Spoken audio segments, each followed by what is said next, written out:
go away. We'll be right back.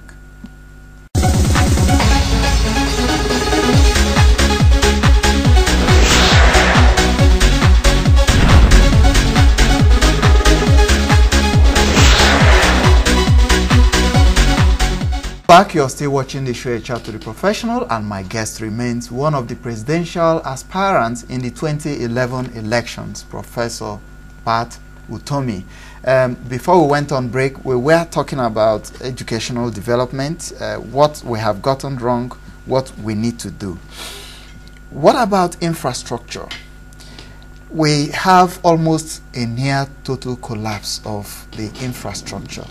You go to all the multinationals, the UACs of this world, go to, if you take it by regional basis, the old Niger SEM, you go to the West, all the ancient, if you like, the colonial, the pre-colonial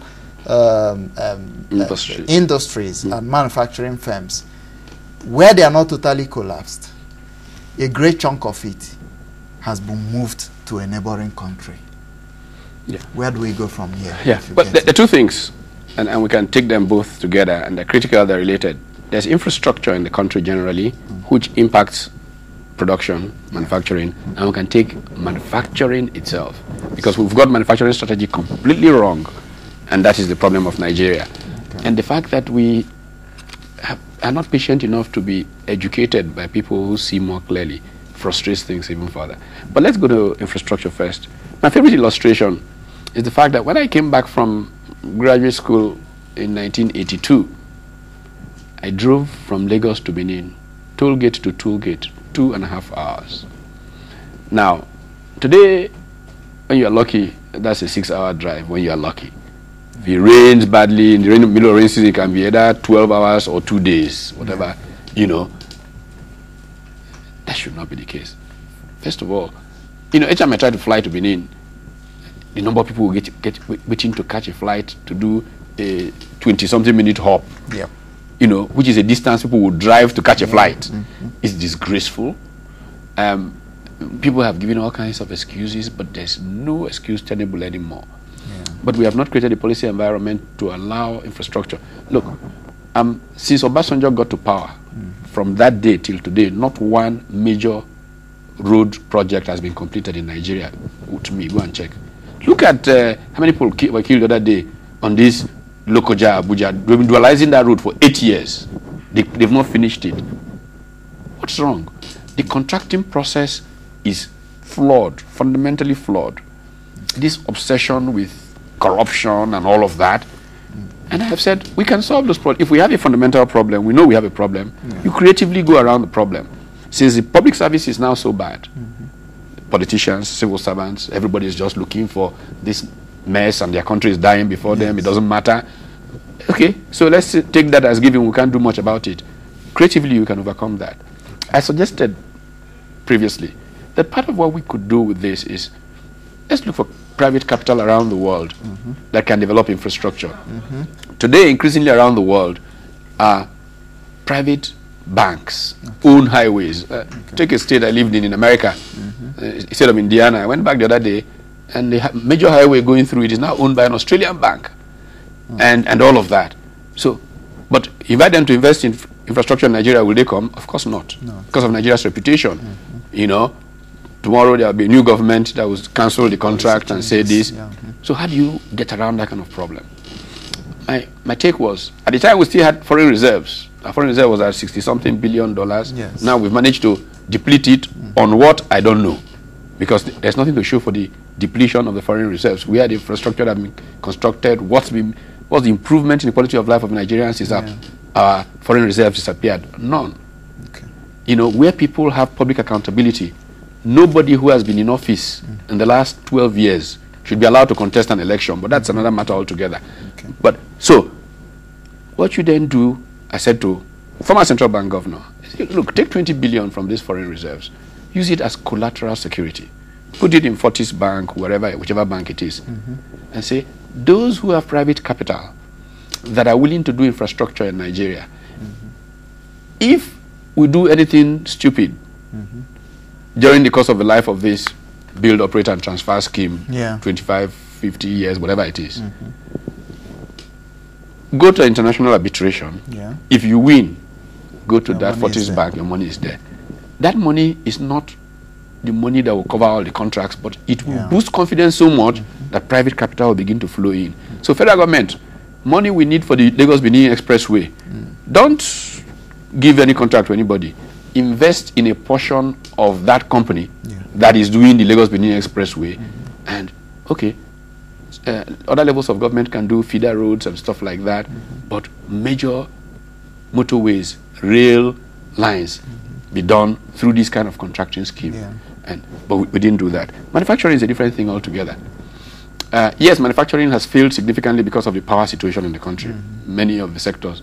Look, textiles used to be second largest employer in Nigeria after government. It is completely gone. Take any sector.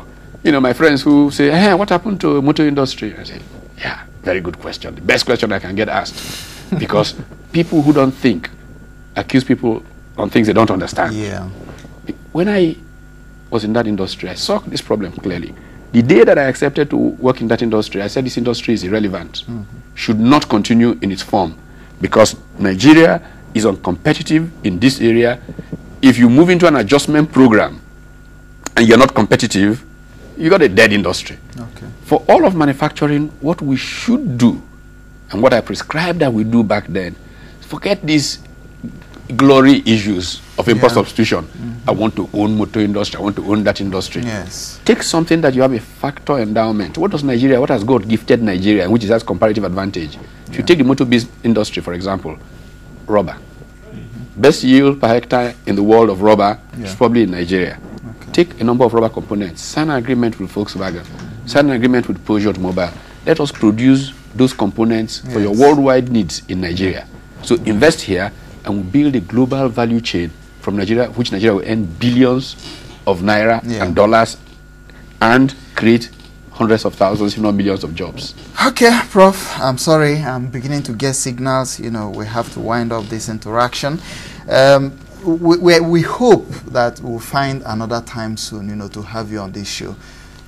Presidency or no presidency, we need you, because Nigeria is indeed in high demand of people like you. We've got a lot of things wrong, and we can only move forward if we improve on what we have. So that's so much we can take on the interview segment. My guest has been Professor Pat Utomi, an erudite scholar, a man you know very well. He's done very well in the private sector, and he's seeking election into the presidency of the Federal Republic of Nigeria. Let's see how it goes come April 2011, but we're hoping that Nigerians will be able to make a wise choice to elect credible leaders who can take us to the next level. So that's much we can take on the show. And Prof, what we call professional handshake, which is a privilege, and then we hope the younger ones draw inspiration from people like you, so that someday they too will be seated by my side to discuss. So thank you very much once again. And viewers, I'll see you on the other side to wrap up this show. Please don't go away.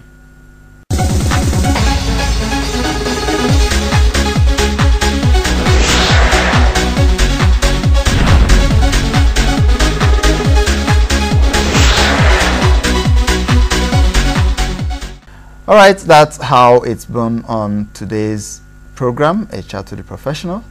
I am certain that you would have drawn some inspiration from this called professional, Professor Pat Utomi. He's been in the classroom, he's been in the private sector, he's seen it all, and I believe, if given the opportunity, just like so very many other professionals, we might just have a situation where Nigeria will move at the pace we all desire. The younger ones, you heard him. What more can I add other than look up to him, look up to people like him, draw inspiration. Let us do away with this culture of just getting into the university to acquire a certificate we cannot defend. Let the government of the day also assist in ensuring that there's a total overhaul of our education system, so that right from the primary level up to the tertiary level, we have quality teachers, we have good curricula, we have things that will encourage productivity at the end of the day, so that we quit churning out graduates who come out to say anything can go so long as it brings money. Let's have people who leave school and come out and say, this is what I want to do to make a difference. That's the Nigeria of tomorrow we are seeking today. Till next week when I come your way, I remain Martin Sobu, and I urge you now to stay hooked to your station while hoping to be with you again same time, same station next week. I'll see you.